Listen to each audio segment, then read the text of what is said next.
मुंह बंद कर मुंह थल्ले कर थल्ले नु कर मुंह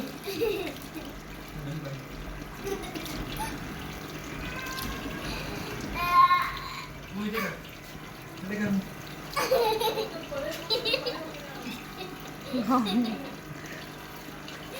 नो मुझे कम दे